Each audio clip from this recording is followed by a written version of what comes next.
Welcome to the Ordinary Doula Podcast with Angie Rozier, hosted by Birth Learning, where we help prepare folks for labor and birth with expertise coming from 20 years of experience in a busy doula practice, helping thousands of people prepare for labor, providing essential knowledge and tools for positive and empowering birth experiences.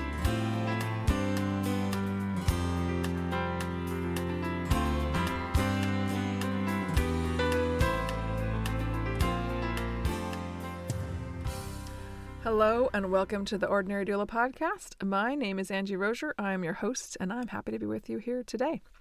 So this episode, I want to explore connection and the points of connection that you can have as you prepare for your labor and birth, and the levels of connection and how connection can work for you. So we're going to have connections. We all have connections in our life at some point in different types. We have social connections, we have professional connections, we have intellectual or informational connections, we have emotional connections, we have personal or familial connections, we have human connections. There's lots of different ways we can connect with the grocery store clerk. That's a social, and it can be personal and human connection. You can connect with somebody driving on the freeway next to you. That's a fun little challenge, connect in a fun, positive way. But you're going to look for and need connections to prepare for and to go through childbirth. So obviously, connections have a lot of potential, and obviously the most important connections are going to be between the birthing person, their chosen support person, perhaps that's a partner most often, maybe it's a close family member or friend, and then we've got this cute little baby we're connecting with. So those are the most important connections, right?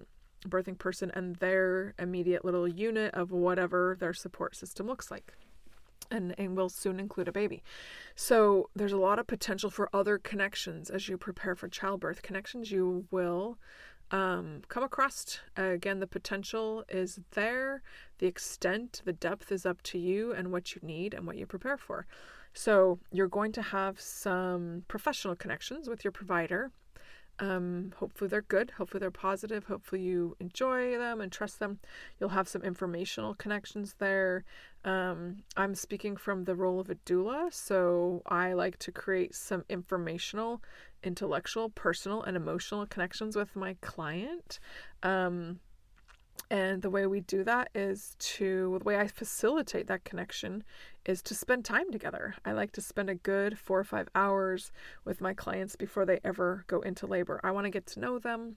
I want to get to know what they want, kind of how they tick, if you will, like what makes them operate, and the dynamic of whatever the support team consists of, what they're afraid of, what they hope for, and we do a whole lot of education, of course, with that. But we connect as we spend time together.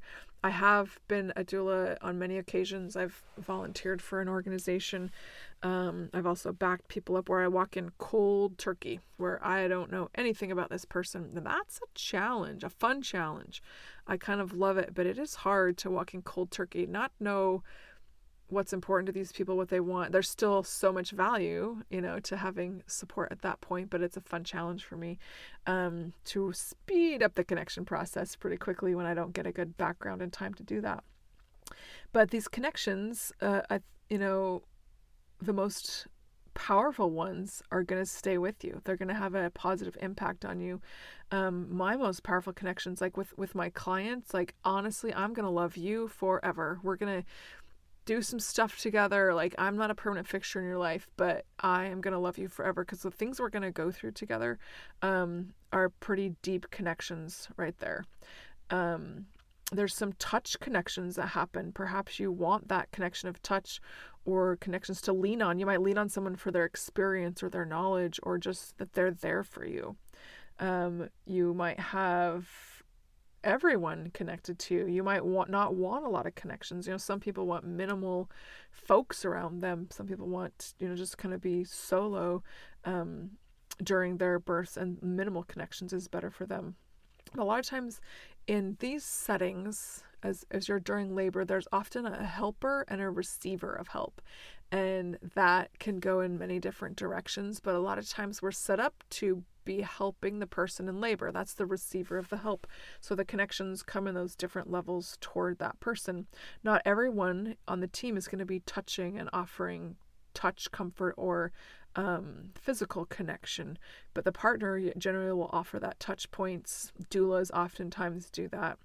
And there's the informational connections there. Usually the doulas have more of that informational connections and help the client connect to what's going on. How do we understand this? What are my options? That's a really good connection point. And like I said, we become connected as we spend time together. And as I spend time with my clients, our before and after connections are going to strengthen, usually, as we go through a process of labor and birth together.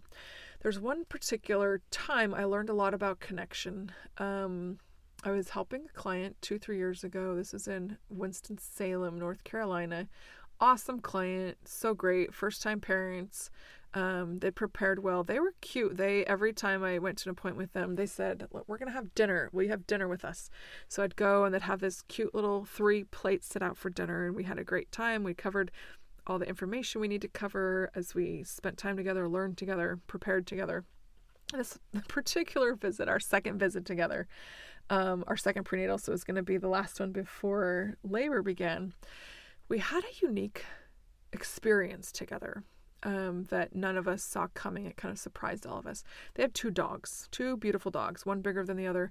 And as we were eating dinner, under the table and around us, the dogs were just kind of there. They'd had these dogs for a while. One dog attacked the other dog. Like, it totally surprised them. They were shocked. Dinner stopped. Our preparation stopped. We're like, whoa, what just happened? And all of a sudden I saw like this blood on the ground, and they kind of pulled the dogs apart, didn't think much of it, but then there was like blood. And so the one dog had an injury kind of on their head from the attack of the other dog as they snarled together. And the couple, especially my client, the mom, got really worried. She's like, "Oh my gosh." And we looked for the cut. We found it. It was a decent cut, not like a life-threatening or anything for the dog, but a cut that was bleeding. She is very protective of her dogs, kind of went immediately into mama bear mode for her dogs, wanted to take it to the ER, the vet, this was like in the later evening by this point. And together we were able to dial back and say, hey, let's call your vet. Let's call the on-call seat. Maybe we don't need to rush in right now. I got some cold washcloths. The dog allowed us to hold them there. The bleeding stopped. Ended up talking to the vet and saying, all right, let's check on it overnight. We'll come back tomorrow. This is an unusual situation in a prenatal visit. Like, usually we don't go to dog care, but we did in this case because something surprising happened. Something came up. So as I finished preparation with this client on my way home, I'm like, you know what? We are more connected than we normally would have been at a regular prenatal. We just went through something together. We had an experience together that surprised all of us. We were all there. We all saw the same thing. We figured it out together. We worked on something together. We all had a little bit different role in that. And we did it. Like, we came through this experience.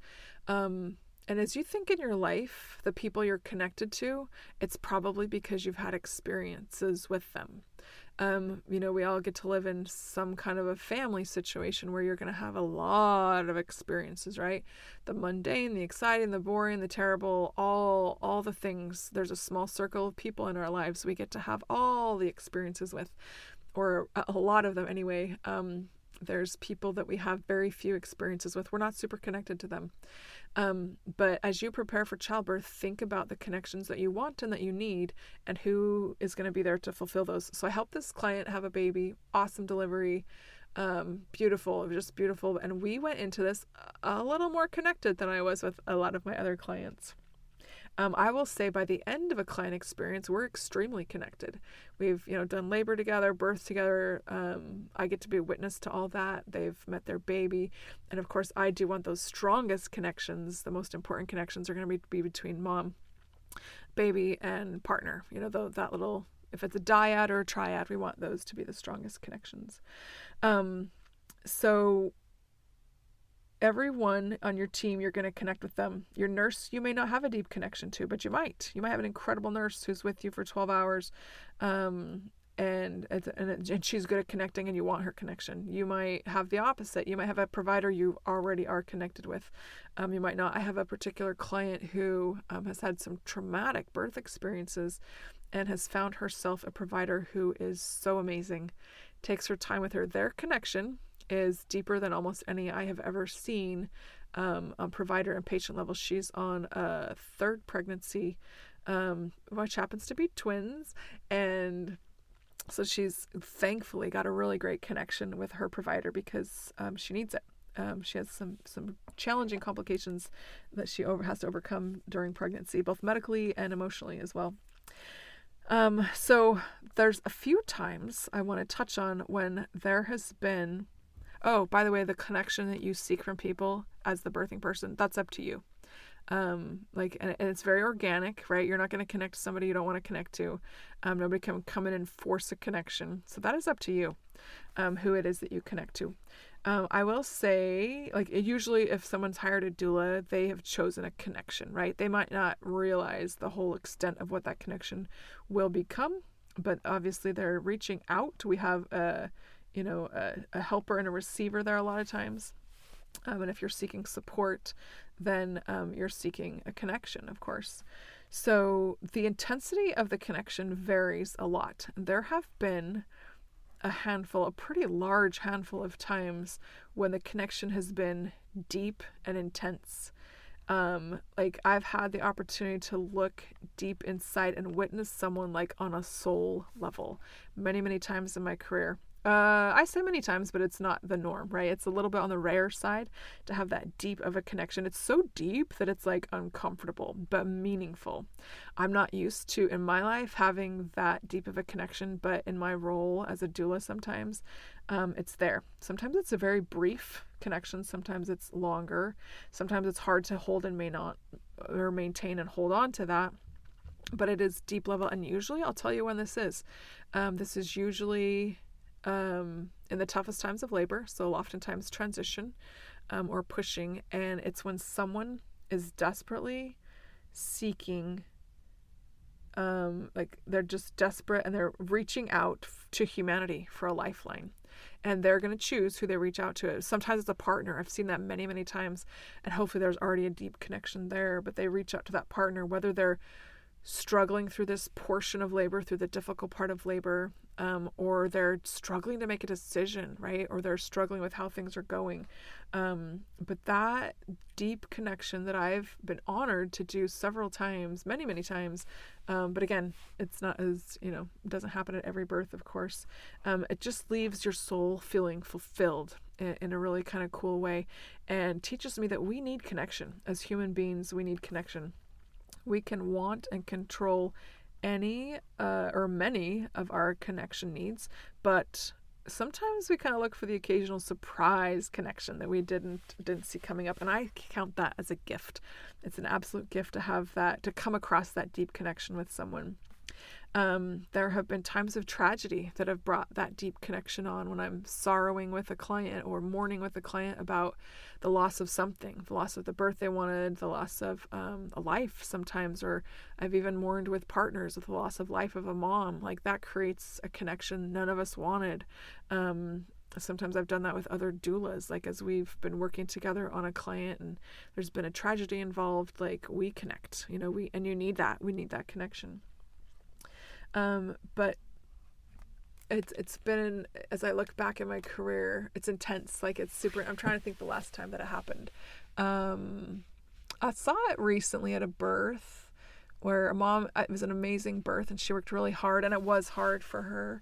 The birth is different for everyone. We can never look through our lens onto everyone's birth because they're all gonna be different, but this mom was struggling, and her connection, which I absolutely loved, was her partner. She had that desperate reach out to humanity, was to him as she needed it. We had a receiver and a helper there.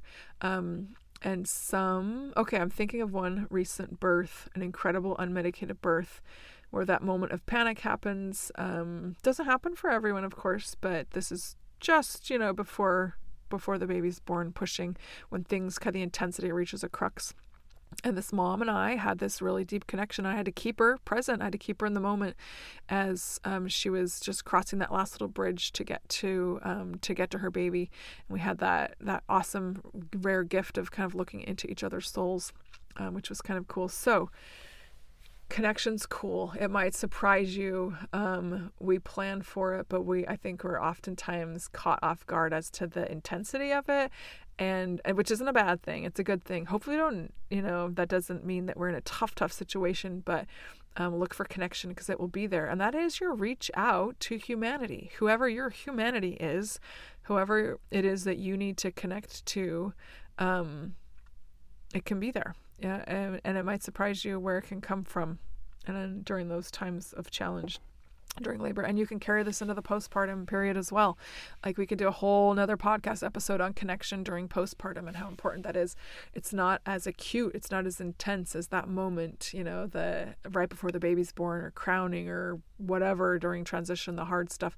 But it's like a long, slow burn, and sometimes you need connection on all those levels there in the postpartum period: the physical, the social, the professional, the intellectual connection, the informational connection, emotional connection is so important. And childbirth and the times surrounding that is a really good reflection of how we all need human connection. So hopefully, I say this on a lot of my podcasts, and I guess this one's all about it. Please go and connect with someone today. And maybe it's someone you know and someone you love. Reach for that deeper connection with them. Look into their soul, witness their soul, and have that deep connection. Facilitate connection, and or with a stranger. Facilitate connection with humanity that you don't know. But we're all here on this planet together. We're all here to help and support one another through this awesome adventure we call Earth life. Hopefully you can do that today. And I'm going to wrap this up, and hopefully you can go find a way to connect with someone today. Thank you so much for being with us here on the Ordinary Doula podcast. My name is Angie Rozier. I'm so happy to be your host, and I wish I could connect with each of you on all the levels that I love to. But thanks for listening, and we'll see you again next time.